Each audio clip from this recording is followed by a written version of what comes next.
আমি বাংলায় গান গাই, আমি বাংলার গান গাই, আমি কে চিরদিন এই বাংলায় খুঁজে পাই।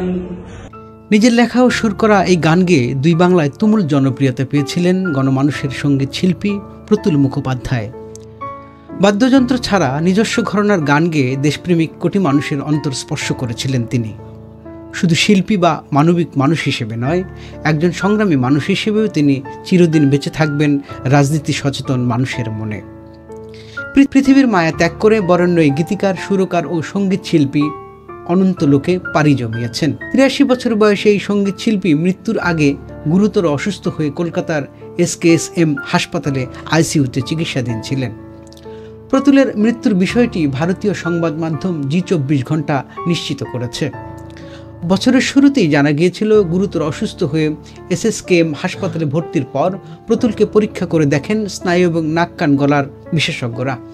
হাসপাতালের সূত্রে জানা যায়, অস্ত্রোপচারের পর হৃদরোগে আক্রান্ত হন প্রতুল।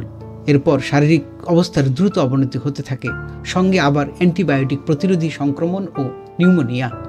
1942 সালের 25শে জুন অবিভক্ত বাংলার বরিশালে জন্মগ্রহণ করেন প্রতুল মুখোপাধ্যায়। দেশভাগের সময় সপরিবারে ভারতে পাড়ি জমান তিনি। ছোটবেলা থেকেই নিজের লেখা গানে সুর দিতেন।